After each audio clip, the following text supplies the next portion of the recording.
Alors maintenant, on va voir la seconde méthode qui est la méthode des caractéristiques. Alors, c'est une méthode qu'on avait employée pour le cas d'un fluide newtonien. Alors, si vous vous souvenez, on va simplifier ici, hein, mais si vous vous souvenez, on regardait ce qui se passe. Donc, normalement, c'était en pente, en supposant que ça soit horizontal. Également, c'était un volume fini, donc il y avait deux parois. Donc, on suppose que le volume est très très grand, donc on a une seule paroi ici, en x égale à 0, et on avait donc du fluide qui était ici. Donc, ce qu'on montrait, c'est que ce qui se passait ici, c'est qu'on avait donc un choc, et donc le fluide ici se propageait. Donc, initialement, donc, on avait tout ça qui était mis en mouvement. Si on considérait qu'il y avait un volume fini, on avait une onde de détente qui partait du mur à l'arrière et qui remontait en direction du front. Donc si vous vous souvenez, sous forme caractéristique, on avait donc une équation du mouvement qui était de la forme dH. Donc H, c'est la hauteur qui est ici. Donc, on va rechercher H de x de t. Plus C, alors C c'était une fonction relativement compliquée de H. dH sur dx égale à 1, c'est bon. Et donc, sous forme caractéristique, si on a quelque chose qui est comme ça, donc on avait ici H0, donc la hauteur initiale, donc H est égal à H0, à T égale à 0.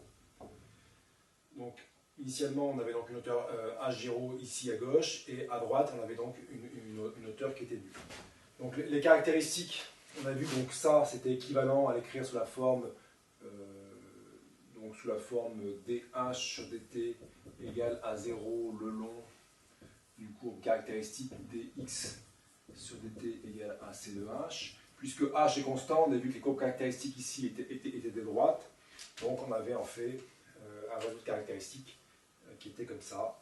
Et donc s'il n'y a pas d'information qui arrive de la gauche, hein, donc ici on avait vu c'était le cas d'un mur, on a à l'infini en fait, on a ce réseau de caractéristiques, donc ce qui veut dire que le fluide s'écoulerait donc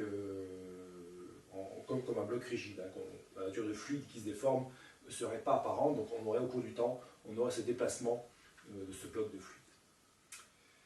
Alors maintenant, ça va être un peu plus compliqué. On va regarder ce qui se passe, non pas avec ici une équation, mais avec deux équations, et on va voir que ça devient beaucoup plus compliqué, puisqu'on n'aura pas une seule famille de caractéristiques, mais comme on aura deux équations, on aura deux familles de caractéristiques. Donc c'est ce qu'on va voir maintenant. Alors la première question que vous vous posez peut-être, c'est là, la notion de caractéristique, donc le fait qu'on passe d'une équation d'arrivée partielle en un système de deux équations différentielles ordinaires, donc cette équation-là et celle-là, mathématiquement, facilement, on arrive à comprendre. Si maintenant on regarde ce qui se passe, non plus pour une équation d'arrivée partielle, mais un système de deux équations d'arrivée partielle, donc on va s'intéresser en fait aux équations de Saint-Venant. Les équations de Saint-Venant, hein, on va la réécrire, c'est ce que j'avais écrit précédemment, donc on a conservation de la masse, dH sur dt, plus... Alors je simplifie, donc toujours pareil, on va avoir des solutions qui sont continues pour l'instant, donc pour me faciliter la vie, j'écris sous la forme non conservative. Donc j'ai du sur dt plus udu sur dx égale donc moins g dh sur x. Alors, pour pouvoir appliquer la méthode, déjà il faut qu'on écrive ça sous une forme qui est un peu similaire à celle-là, sauf que on n'aura plus une fonction scalaire, on aura donc des fonctions ici, des fonctions de vecteurs, de vecteurs inconnus, et ici on va remplacer le scalaire ici par une matrice. Donc si vous regardez, donc on va introduire je vais l'appeler grand X. Hein. Donc ce sera le vecteur ici HU. Donc sous forme matricielle, ce qu'on souhaite avoir, c'est quelque chose qui s'écrit, donc on va généraliser ça, d grand X sur dt, plus une matrice d grand X sur X. Donc si on développait ici, hein, mettons que vous vouliez trouver donc, ce que vaut A, Donc ce qui veut dire qu'on a ici d de h sur dt, plus donc a, je vais l'écrire sous la forme a11, a12, a21, a22. Donc ça me fait, donc si j'écris, ça me fait donc a, donc a11 dh sur dx plus a12 du sur dx égale à 0, et pour l'équation qui est ici, donc on prend du sur dt, plus, donc ce sera pareil, a de 1 dh sur dx, plus a de 2 du sur. Donc, si vous regardez, donc, ici, on doit avoir A1 qui est égal à U, A12 qui est égal à H, A21 qui est ici, donc c'est égal à G, et ici, 1, 2, 2, c'est égal à U. Donc la matrice A, donc c'est la matrice qui est égale à U, H, G, U. Alors, ce que vous pouvez après vous intéresser, c'est que cette équation-là, on a vu qu'on pouvait l'écrire soit sous cette forme-là, soit sous la forme avec un flux. Donc on pouvait l'écrire de façon équivalente en disant que c'était dh sur dt plus d de f de h sur dx égale à 0. Et les deux formes étaient équivalentes. Si je redifférencie ce terme-là, ça me fait donc df sur dh, donc la dérivée composée, dh sur dx. Donc on voit qu'on a df sur dh qui est égal à c de h.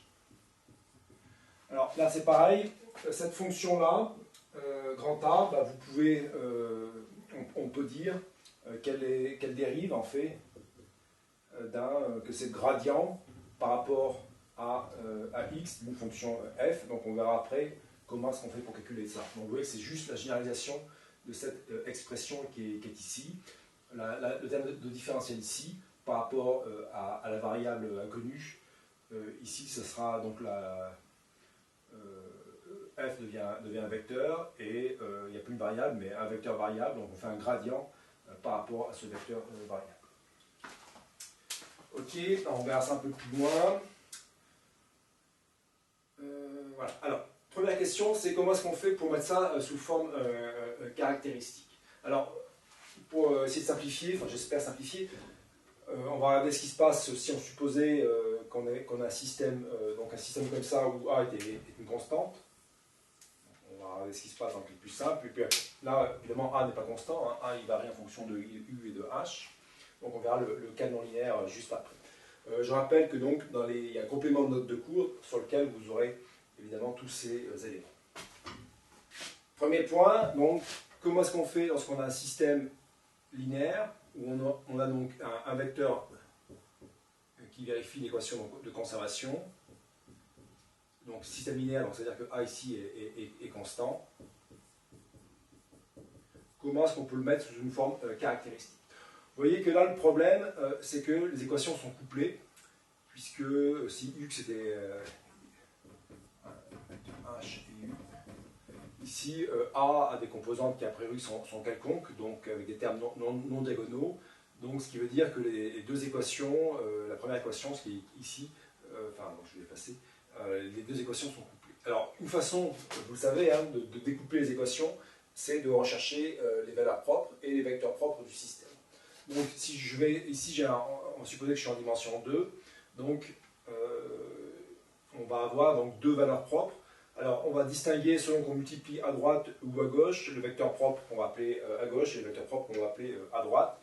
Alors, je vais reprendre la notation anglaise, L pour left, et puis R pour right. Donc, là, ça sera le vecteur propre à gauche. Et celui-là, ça sera à droite. Alors, par définition, le vecteur propre à droite, ça veut dire qu'on a A de multiplier donc par R qui sera égal à lambda R, donc définition de la valeur propre. On est en dimension 2, donc on aura deux valeurs propres et deux vecteurs propres à droite. Et à gauche, ça sera pareil, sauf que on multiplie par L.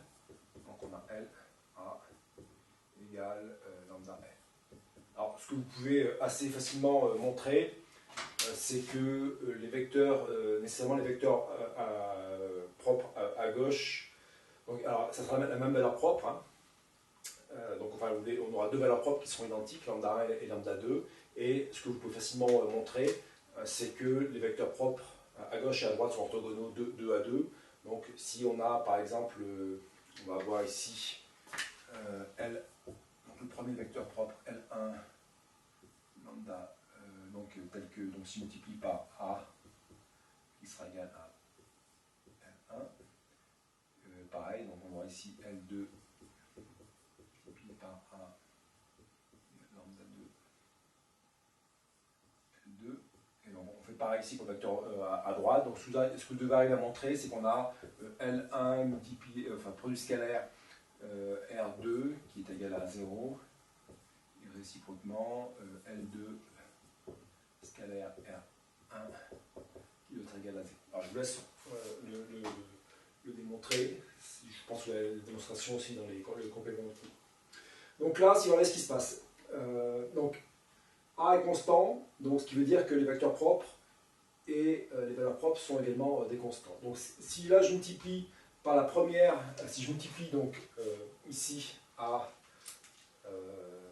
gauche par lambda, par le vecteur, enfin, un vecteur propre à gauche, je vais donc avoir, donc je prends les couleurs, je vais avoir par exemple lambda, excusez-moi, LI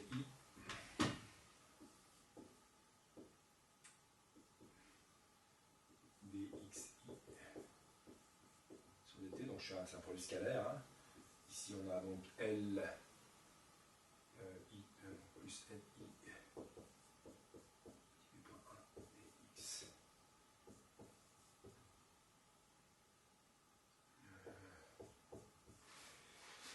Donc ça, donc par définition, ça me fait lambda I LI. Le produit, comme LI est constant, donc je peux l'incorporer dans le produit, dans le terme différentiel ici par rapport au temps, ici c'est par rapport à x, excusez-moi. Donc, ce qui fait qu'on a d sur dt donc de x li plus donc lambda i d sur dx de x multiplié par li fois bravo. Alors, là on voit qu'on a diagonalisé le système, on peut introduire une nouvelle variable qu'on va appeler invariant de Riemann. On va vouloir après, enfin, on va comprendre pourquoi après on appelle ça invariant. Riemann parce que c'est la personne qui a étudié ça. Donc je vais définir deux invariants qui seront donc le produit entre le vecteur x que je ne connais pas et puis li. Donc je vais introduire donc deux nouvelles variables. Alors je vais les appeler R et S. Donc ce sont des valeurs scalaires, ce sont des produits scalaires. Donc le premier, donc ça sera x L1 par exemple, et le second ça sera x L2. C'est fait de telle sorte que je prends L1 lambda 1. Donc là, je suppose que lambda 1, donc la valeur propre associée à L1 est supérieure à lambda 2, donc c'est purement une convention. Donc, si vous regardez ce qui se passe ici, donc, on a maintenant un système de deux équations qui sont découplées. Donc ça, ce système-là est équivalent à, j'efface ici, ce système de départ donc, est équivalent à d de s sur dt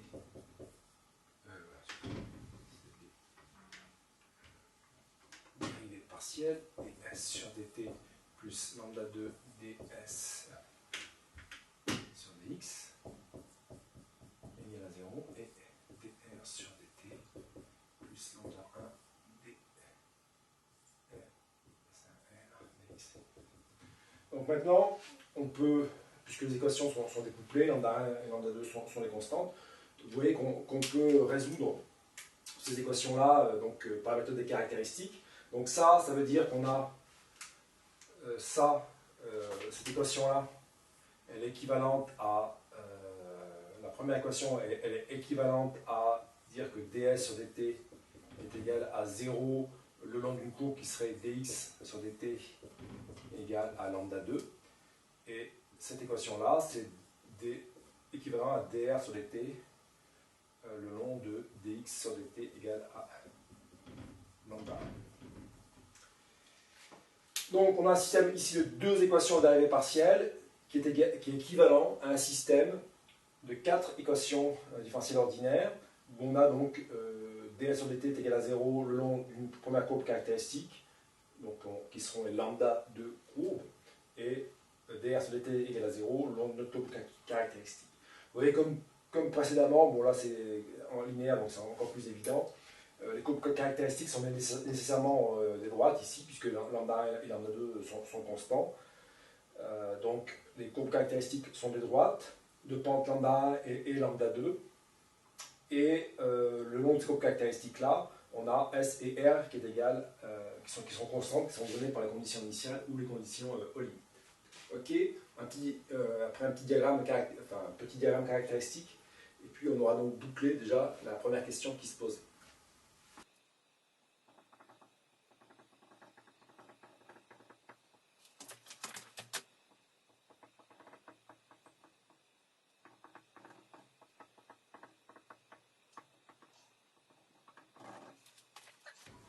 Donc, second cas de figure, donc toujours pareil, un système de conservation sous forme vectorielle, on travaille en dimension 2, donc on va supposer que grand X c'est HU. La différence c'est que maintenant, ce qui sera le cas donc, des équations de Saint-Venant, c'est que A dépend de U et de H, donc A n'est pas une fonction constante, donc le problème est non linéaire. Donc, même si A varie, on peut toujours, cette matrice, on peut toujours la dégradiser, donc il existe toujours deux vecteurs propres à gauche, lambda 1 et lambda 2, donc tel que si je les multiplie par A, ça me fait lambda I, Li. Alors, l'argument va être un peu similaire, mais il va se complexifier, puisque si maintenant je multiplie, donc si je multiplie ici par Li,